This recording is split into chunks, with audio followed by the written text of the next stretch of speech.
오늘은 이제 예수님께서 유월절 음식을 드시면서 제자들에게 함께 대화를 나누신, 그리고 예수님 자신을 팔자가 누구인지를 알려주시는 그러한 내용의 말씀입니다.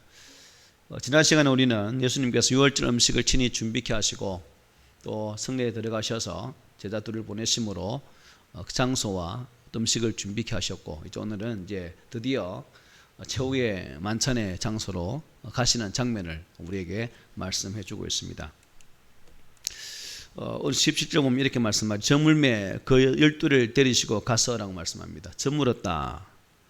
평상적인 식사와 달리 늦은 오후에 시작되는 유월절 식사를 위해서 적당한 때가 되었다는 것을 암시해 주고 있습니다. 이때는 이제 목요일과 금요일을 걸치는 그러한 어떤 한 시점이라고 보면 되겠죠. 그리고 동시에 이제 예수님의 그 마지막 예루살렘 입성이 이루어지는 역사적인 순간입니다. 이제 이 마지막 입성을 통해서 더 이상 주님은 예루살렘을 드릴 수 없는, 영으로는 가능하시겠지만 육신의 몸으로는 더 이상 불가한 십자가의 죽음의 길을 걸으시는 그러한 발걸음이라 하겠습니다. 이거 보니까 12를 데리시고 라고 말씀하고 있습니다. 12. 요한과 베드로는 이미 그 전날 장소를 예비하러 떠난 상태. 12이라면 다시금 그 둘이 돌아왔다는 그러한 유추가 가능하죠. 어쨌든 예수님께서는 12명을 대동하시고 당신과 함께 최후의 만찬에 자리가 있는 그 집에 다락방으로 이제 걸어가셨습니다. 예수님께서 첫 예루살렘 입성 시에 그 환호하는 모습들 한번 기억해 보십시오. 호산나 다윗의 자손이여. 많은 군중들이 예수님을 왕으로 오심으로 환영하면서 길거리에 종려나무를 깔고, 어떤 자들은 자신의 겉옷을 펼쳐서 왕 대신 예수 그리스도를 영접하기에 분주하였고, 또 목청껏 다윗의 자손이라고 외쳤습니다. 근데 이제 마지막 예루살렘 입성 장면은 그야말로 초라한 그러한 입성의 장면이죠. 12명의 제자를 데리시고 죽음의 길을 향해서 뚜벅뚜벅 걸어가시는, 당신의 길을 이미 아시지만 그 길을 가셔야만 하기 때문에 또 그 고난의 길을 마다하지 않고 들어가시는 예수님의 모습, 제자들의 배반, 또 십자가 처형, 이 모든 것이 기다리고 있는 그 상황 속에서 여러분, 우리 같으면 참 마음이 복잡하고 번민하고 고민되어서 참 많은 괴로움 속에 시달리면서 번뇌할 수 있겠지만, 하나님이신 예수님께서는 그 길이 당신이 가야 할 길이기 때문에 묵묵히 마지막 입성의 모습을 우리에게 보여주고 있습니다. 18절 보시면 이렇게 말씀하죠. 다 앉아 먹을 때에 예수께서 이르시되 내가 진실로 너에게 이르노니 너희 중에 한 사람 곧 나와 함께 먹는 자가 나를 팔리라 하신대라고 말씀하고 있습니다. 다 앉아서 먹을 때, 본래 출애굽기에 보면 유월절 음식은 어떻게 먹죠? 허리에 띠를 띠고 신을 신고 이렇게 먹도록 되어 있습니다. 왜냐하면 급박한 상황, 그러나 빨리 광야 지역을 벗어나야 할, 빨리 움직여야 되는 그런 상황이기 때문에 그 당시에는 띠를 띠고 신발을 신고 이렇게 급히 먹었습니다. 그런데 지금 보니까 어떻게 해요? 관습이 많이 바뀐 것 같아요. 그죠? 예수님 당시에는 앉아서 오래도록 유월절 음식을 드시는 모습을 우리가 오늘 본문을 통해서 보게 됩니다. 이때 예수님은 그들에게 뜻밖의 말씀을 하시죠. 어떤 말씀입니까? 예수님 편에서는 전혀 뜻밖이 아니지만 이 말씀을 듣는 제자들의 편에서는 그야말로 완전히 놀라운 사실을 말씀하는 거죠. 누군가가 스승인 당신 예수를 판다는 것입니다. 보니까 너희 중에 한 사람 곧 나와 함께 먹는 자가 나를 팔리라. 제자들이 예수님의 말씀을 들었을 때 여러분 큰 충격을 받았겠죠. 여기에서 이제 여러분 중에서 나를 팔자가 있다. 내가 이제 요 중에서 나를 판 사람이 있습니다. 누군지 모르지만 누가 나를 팔지 이렇게 놀랐겠죠. 여기 보니까 예수님은 너희 중에 한 사람이라고 말했습니다. 예수님을 팔 사람은 한 사람, 12 중에 한 사람이라는 거죠. 그러니 제자들은 충격을 받을 수밖에 없죠. 더군다나 예수님은 나와 함께 먹는 자가 나를 팔 것이다 라고 말씀하셨어요.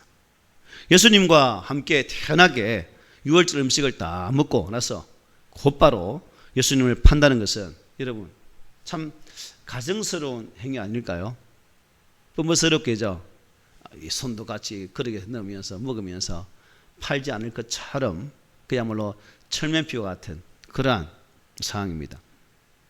그러면 여러분 왜 예수님께서는 제자들에게 이와 같이 아주 충격적인 너희 중에서 나를 팔 자가 있을 것이다 라고 이렇게 말씀을 했을까요? 왜? 이것은 순전히 제자들을 위함이라 하겠습니다. 왜냐하면 예수님은 가룟 유다의 배반으로 인해서 그 제자들의 믿음이 약해지기를 또 약해지는 것을 원하지 않았다는 겁니다. 요한복음 13장에 보면 그러한 뒤에 전후 사항들을 잘 말씀해 주는 것을 볼 수가 있습니다.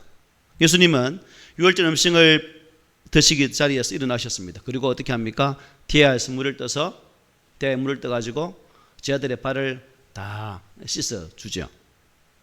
그리고 그 세독식을 통해서 섬김, 겸손의 모습을 친히 제자들에게 가르쳐 주셨습니다. 그때 요한복음 13장 10절에 이렇게 말해요. 너희가 이것을 알고 행하면 복이 있으리라 라고 말씀하셨습니다. 앞으로 제자들은 예수님을 본받아서 정말 겸손하게 남을 섬기며 사랑으로 섬기는 삶을 살면 그것이 곧 복이 될 것이다 라고 말씀하셨다는 겁니다. 그러나 이 가룟 유다는 여기에 해당되지는 않죠. 요한복음 13장 18절에 이렇게 말합니다. 내가 너희 모두를 가리켜 말하는 것이 아니니라. 나는 내가 택한 자들이 누구인지 알미라. 그러나 내 떡을 먹는 자가 내게 발꿈치를 들었다 한 성경을 응하게 하려는 것이니라고 말씀하고 있습니다. 예수님은 이 가룟 유다를 실수로 잘못 선택했을까요? 그렇지는 않겠죠. 이 말씀을 보면 예수님은 가룟 유다가 자신을 팔 것임을 알고 계셨습니다. 그럼에도 불구하고 이 가룟 유다를 택하신 것은 무엇 때문에요? 성령의 연의 말씀을 이루시게 하기 위함이라고 기록되어 있죠. 시편 41편 9절에 보면 이렇게 말씀합니다. 내 떡을 먹는 자가 내게 발꿈치를 들었다라고 말씀합니다. 이 말씀을 응하시게 하기 위함이라는 거죠. 남의 떡을 먹는다는 것은 그에게 신세를 진다는 거죠. 그리고 발꿈치를 든다는 것은 발로 찬다 또는 발목을 잡는다는 뜻이 있습니다. 그러니까 이것은 배신이죠. 배신. 그 시편 41편의 배경이 되는 내용이 뭐냐면 사무엘하 15장에서 17장에 나오는 내용입니다. 다윗, 압살롬, 아히도벨 이 세 사람의 관계죠. 다윗의 신하가 아히도벨입니다. 그리고 압살롬이 아들이죠. 이때 충신이었던 아히도벨이 압살롬에게 붙게 되죠. 즉 다윗을 배반하게 된다는 사실입니다. 그리고 이 배반으로 인해서 결국 압살롬의 반란이 실패로 돌아가자 아히도벨은 어떻게 합니까? 목매어 자살을 합니다. 그래서 오늘 본문에 등장하는 가룟 유다도 예수님을 팔고 나중에 어떻게 합니까? 목매어서 자살을 하게 되죠. 그래서 사무엘하 이 말씀과 오늘 본문에 이어지는 이 말씀들이 요한복음 이 말씀들이 똑같다는 거예요. 아히도벨의 예가 바로 가룟 유다를 통해서 이루어지는 그런 모습을 우리가 성경을 통해서도 분명히 보게 된다는 겁니다. 예수님은 제자들에게 충격적인 말씀을 하시는 이유를 요한복음 13장 19절에서 이렇게 밝혔습니다. 함께 읽어봅시다. 시작.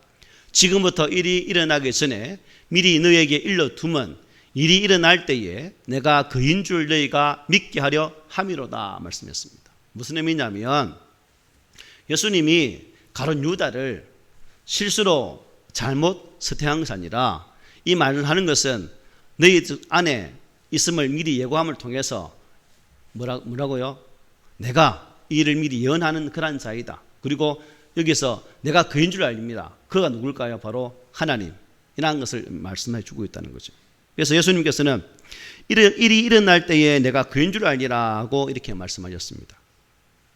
그 에고 에이미 나 스스로 있는 자 막 다 이어지는 말씀이죠. 그래서 당신께서 직접 그 말씀하시고 또한 이것은 실수가 아니라 나의 전지성, 전능성 이것을 통해서 미리 밝히는 것이다. 왜냐? 너희들의 믿음이 흔들리지 않도록 하기 위함이다 라고 말씀하고 있는 거죠. 그리고 그런 후 예수님은 그들의 사도 사명도 확고하게 밝히죠. 20절에 보면 이렇게 말씀합니다. 내가 진실로 너에게 이르노니 내가 보낸 자를 영접하는 자는 나를 영접하는 것이요 나를 영접하는 자는 나를 보내신 이를 영접하는 것이니라고 말씀했습니다. 결국 보낸다는 것은 제자들은 누구예요? 예수님의 대사입니다. 그러니까 예수 그리스도를 영접하면 결국 누굴 영접한다는 거예요? 예수를 보내신 하나님을 영접하게 되는 것이다 라고 지금 말씀해 주고 있는 것입니다. 그날 밤 요한복음 13장, 14장, 15장 쭉 예수님 마지막 만찬의 자리에서 제자들과 대화를 나누시고 그리고 이제 16장에 와서 예수님께서 제자들에게 저울을 가르치시면서 마지막으로 결론으로 이 말씀을 주고 있죠. 우리 함께 읽어봅시다. 시작. 이것을 너희에게 이르는 것은 너희로 내 안에서 평안을 누리게 하려 함이라. 세상에서는 너희가 환난을 당하나 담대하라. 내가 세상을 이겼노라. 아멘. 예, 결국 우리가 살아가면서 뜻밖의 환난을 당할더라도 결국 낙심하지 말아야 된다는 것입니다. 예수님은 우리를 사랑하셔서 끝까지 우리를 사랑한다는 거죠. 그래서 아까 부른 찬양 세월 지나갈수록 의지할 것 누구밖에 없다고요? 예수밖에 없다는 사실이죠. 그런 의미에서 우리가 예수를 힘껏 의지할 때 우리 예수님께서 우리에게 이김을 주심을 항상 믿음으로 나아가는 우리 모두가 되기를 바랍니다. 그리고 19절에 보면 예수님께서 너희 중에 나를 팔 것이다 말했으니까 그 말을 듣는 입장에서는 여러분 얼마나 고민되겠습니까? 이렇게 말하죠. 그들이 근심하며 하나씩 나는 아니지요 하고 말하기 시작하니라고 말씀합니다. 그들이 근심했다. 만일 예수님을 대적하는 사람들 중에서 하나가 예수를 팔았다면 근심할 필요가 없죠. 그런데 지금 밥상에 앉아서 함께 먹는 너희들 중에서 하나가 나를 팔 것이다 말했으니까 얼마나 근심되겠습니까? 그 사람 누구지? 나인가? 아니면 바로 옆에 있는 누군가? 여러분 얼마나 서로 눈동자 돌아간 소리가 막 눈 굴러가는 소리가 안 들리겠습니까? 막 돌아가면서. 그 제자들은 이 자신들의 연약함을 알잖아요. 이미 자신들은 예수님 앞에서 실수를 여러 번 했고 또 이어지는 말씀 보면 예수님이 잡히는 그 장면 속에서도 뿔뿔 흩어지고 예수를 배반하게 되어지고 그야말로 오합진루 같은 삶을 사는 제자들이었습니다. 그러니까 예수님이 여쭈죠. 선생님 나는 아니지요. 그들은 자기들 중에서 누가 배반할지 모르기 때문에 스스로 하나씩 나는 아니지요 라고 질문하고 있는 겁니다. 예수님은 가룟 유다의 대답 속에는 무엇라 말씀했을까요? 요한복음에 보면 마태복음 26장에 보면 나는 아니지요 말할 때 네가 이미 말하였도다. 다른 자들을 말할 때는 말도 안 해요. 그런데 가룟 유다가 말할 때는 네가 이미 말하였도다. 이미 넌저시 네가 그럴 것이다 라고 말씀을 해주고 있는 거죠. 자, 그럼 여러분 왜 예수님은 여기서 가룟 유다가 예수님을 팔 것이다라는 이렇게 공개적으로 밝히지 않았을까요? 아까 말한 것처럼 그 제자들의 믿음이 어떻게 해요? 흔들리지 않도록 하기 위함이라는 겁니다. 또한 한 가지 더 이유가 뭘까요? 이 대상자 예수를 팔 대상자인 가룟 유다가 무엇을 하기를 원하셨던 것일까요? 회개하기를 원하셨던 겁니다. 그럼 주님께서는 네가 할 것이다라고 말했을 때 가룟 유다가 들켰다 하고 그냥 잘못했습니다라고 회개했으면 될 것인데 그렇지는 못했다는 겁니다. 그 끝내 마음을 돌이키지 않고 배반의 길을 걸어갔고 그야말로 철저하게 위선자의 삶을 살았던 철면피의 삶을 마지막으로 살게 되어질 가룟 유다의 모습을 이 말씀을 통해서 우리는 보게 된다는 것입니다. 마태복음 13장에 보면 가라지 비유가 나옵니다. 그래서 밭에다 씨앗을 뿌리고 이제 씨가 자라면서 가라지와 또 알곡도 함께 자라게 되죠. 그때 그 종들이 묻으면 이렇게 대답하죠. 종들이 말하되 그러면 우리가 가서 이것을 뽑기를 원하시나이까? 주인이 이르되 가만두라. 가라지를 뽑다가 곡식까지 뽑을까 염려하노라. 우리는 우리 한계성 때문에 여기 앉아있는 저도 그렇고 다 마찬가지로 누가 어떤 삶을 사는지 그 마음속에 어떠한 마음을 품고 있는지 잘 모른다는 거예요. 또 누가 알곡인지 누가 가라인지 알지는 못해요.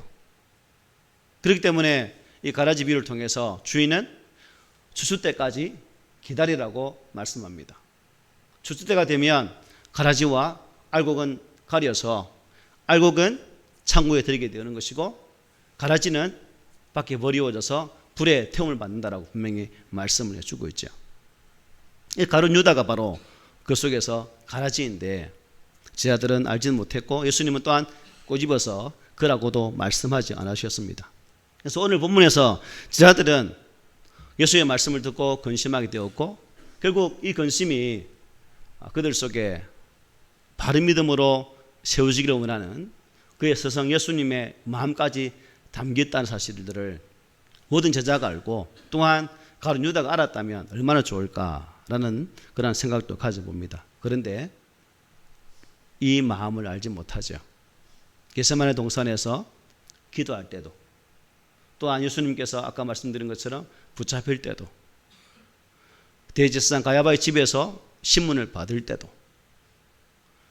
그들은 철저하게 자신들의 스승을 외면했고 또한 스승을 떠나버렸던 그런 모습을 우리는 분명히 볼 수 있다는 사실입니다. 이처럼 이 제자들의 모습이 바로 누구의 모습일까요? 바로 우리들의 모습이죠. 나약한 모습. 비록 강하다 말할지라도 어쩔 수 없이 나약한 삶 속에 서 있는 우리의 모습들. 그래서 우리가 이것을 통해서 우리의 신앙을 다시금 점검해 보면서 이 삶의 자리 속에 근심이 있고 염려가 있을지라도 우리가 세상 떠나가는 날 천국 가게 하소서라고 부르는 그 찬양처럼 마지막까지 언제나 믿음의 길을 걷고 어떠한 상황 속에서도 흔들리지 않는 그 믿음을 통해서 올곧게 설 수 있는 그러한 신앙의 자세가 오늘 우리에게 필요하다는 사실이죠. 그래서 우리가 몇 순간마다 나의 주님 그 예수만 소망하고 또 예수를 의지하여서 우리 모두 승리하시기를 바랍니다. 그리고 20절을 보면 이렇게 말하죠. 그들에게 이르되 12 중에 하나 곧 나와 함께 그릇에 손을 넣는 자니라. 지금 마지막 만찬의 자리에는 몇 명이 들어가 있습니까? 13명. 그죠? 13명이 들어가 있습니다. 여기 나와 함께 그릇에 손을 넣는 자. 자, 예수님이 함께 손을 넣는 자라고 이렇게 말씀하고 있는데 식탁에는 그 당시 식탁에는 양념을 담는 그릇이 놓여 있었다고 합니다. 카로셋이라는 그릇인데 이 그릇은 보통 3명이 먹을 수 있도록 준비했대요. 그리고 6월절 무교병을 찍어서 먹었다고 합니다. 그러니까 결국 예수님 좌우편에 앉은 자 중에 한 사람이 가룟 유다라는 거죠. 13명 중에서 셋 이렇게 앉았겠죠. 어떻게 그렇게 인원이 배치되어 있습니다. 어쨌든 함께 손을 넣었기 때문에 바로 옆에 앉아있는 그런 상황이죠. 그래서 이것을 보면서 예수님은 가룟 유다에게 참 여러분 마음은 기분이 어떻겠습니까? 옆에 있는 놈이 나를 곧 배발해서 팔 건데 이놈이 전혀 의식하지 않고 먹을 때도 같이 손을 넣어서 먹고 또 말하기를 선생님 저는 아니지요 라고 말했을 때 저 성질 같으면 이놈 쉽게 니잖아 임마 이렇게 말할 건데 예수님이 말도 하지 않으시고 참 그냥 이렇게 쭉 넘어가시는 모습을 보게 됩니다. 저는 이것이 바로 아비의 마음, 스승의 마음, 하나님께서 이 가룟 유다에 대해서 그래도 애틋한 정을 가지고 계셔서 참 그 심령이 온전히 변화되기를 원했던 그 간절함이 이 모습 속에 담겨 있지 않을까. 제자들은 근심했지만 스승인 예수님께서는 그 만찬의 자리에서 그 떡을 떼면서 그 제자들이 변화되기를 원했지만 여전히 가룟 유다는 그렇지 못했다는 겁니다. 그래서 주님이 마지막 뭐라 말씀하십니까? 21절에 보니까 인자는 자기에 대하여 기록된 대로 가거니와 인자를 파는 그 사람에게는 화가 있으리로다. 그 사람은 차라리 나지 아니하였더라면 자기에게 좋을 뻔하였느니라 하시니라. 여러분, 인자는 누구의? 예수님이죠. 기록된 대로 자기 길을 간다는 겁니다. 십자가 길, 죽음의 길로 갑니다. 문제는 가룟 유다죠. 이 가룟 유다가 태어나기도 전에 이미 성경은 예수님의 십자가 사역들을 다 예고하셨습니다. 시편 22편이나 이사야 53장에 다 잘 묘사해 주고 있죠. 특별히 스가랴 11장 12절 이렇게 말씀해요. 내가 그들에게 이르되 너희가 좋게 여기거든 내 품삯을 내게 주고 그렇지 아니하거든 그만두라. 그들이 곧 은 30개를 달아서 내 품삯을 삼은지라. 은 30이 어떻게 된다는 거예요? 팔린다는 거죠. 예전 13절에 이렇게 말합니다. 여호와께서 내게 이르시되 그들이 나를 헤아린 바 그 삭슬 토기장에게 던지라 하시기로 내가 곧 그 은 30개를 여호와의 전에서 토기장에게 던지고 말했습니다. 누구의 행위예요? 가룟 유다가 했던 행위가 스가랴를 통해서 이렇게 예언되어 있습니다. 마태복음 27장 3절 10절의 말씀을 보면 가룟 유다는 은 30을 대제사장에게 돌려주려겠죠. 그래서 이들이 안 받으니까 어떻게 됩니까? 성경에다 던져버리고 나옵니다. 그리고 가책을 받아서 목매어서 죽게 되어지고 또 떨어져서 배가 터져서 죽게 되어지는 그러한 비참한 마지막을 맞이하게 됩니다. 이렇게 예수님께서 십자가에 죽으심은 성경에 예언되어진 그대로 이루시기 위함이었고 결국 가룟 유다의 길도 성경에 예언된 대로 그대로 이루어지는 그러한 모습인 것을 우리가 보게 되죠. 자, 그러면 예수님을 판 가룟 유다는 어떻게 됩니까? 인자를 파는 그 사람에게는 화가 있으리라. 화가 있으리라. 그래서 주님은 차라리 낫지 아니하였더라면 자기에게 좋을 뻔했다. 우리 한국말에는 어떤 말이 있을까요? 좀 저주스러운 말. 아이고 내 엄마가 니 낳았다고 미역 공부하셨더나 누구더나 하고 비슷한 말이죠. 차라리 안 태어났으면 참 좋았을 것인데 왜 태어나갖고 뭐 이런 말 아니겠습니까? 참 어리석은 자는 그 마음이 이르기를 뭐가 없다? 하나님이 없다고 하죠. 가룟 유다가 주님의 제자로 선택받고 3년 동안 동거동락하면서 주의 말씀을 들었지만 참 그가 지혜로움을 가지고 주의 말씀 앞에 끼어지는 삶을 살았다면 이런 마지막 배신자의 말로 또한 차라리 태어나지 않았더라면 좋았을 것이라는 말을 듣지 않았겠죠. 그런데 그는 어리석어서 결국 그 말을 듣게 되어지고 정말 비참한 말로를 맞이하게 됩니다. 저도 그렇고 여러분도 그렇고 우리는 참 나약한 존재들이고 마른 막대기보다 못한 그런 존재입니다. 마른 막대기가 모세의 손에 들렸을 때는 그 막대기를 통해서 모세가 여러 가지 하나님의 거룩한 기적들을 행하게 되었죠. 마찬가지로 저와 여러분들이 그 하나님의 쓰심 앞에 온전히 세워지기만 한다면 모세 손에 들렸던 그 지팡이처럼 하나님의 선한 쓰임 앞에 우리가 요긴하게 사용될 수 있다는 것입니다. 이게 우리 가져야 할 믿음이죠. 하나님 비록 나는 연약하지만 나는 부족하지만 정말 마른 막대기보다 못한 그런 존재지만 주께서 나를 들어 사용하신다면 내가 주의 전능하신 은혜를 드러낼 수 있는 도구가 될 줄 믿습니다라는 이러한 자세가 우리에게 필요한 사실입니다. 그래서 우리의 모습 이대로 내 모습 이대로 받으시옵소서는 찬양처럼 내가 가진 이 모습 뭐 더 채우지도 못하고 더 채지도 않은 그런 상태 있는 이 모습 그대로 주께 맡겨드릴 때 우리 주님은 우리를 선하게 사용하셔서 당신의 선한 길로 나가는 데 있어서 요긴한 도구로 사용할 것입니다. 그래서 우리가 가룟 유다처럼 이러한 길이 아닌 정말 주님께서 원하시는 그 십자가의 길, 우리 스승을, 우리 아버지를 근심케 하는 자가 아니라 이 무드 위에 시원한 음수처럼 우리 주님의 그 마음을 정말 시원케 드릴 수 있는 그런 믿음의 성도가 되시기를 주의 말씀으로 권면합니다. 아멘.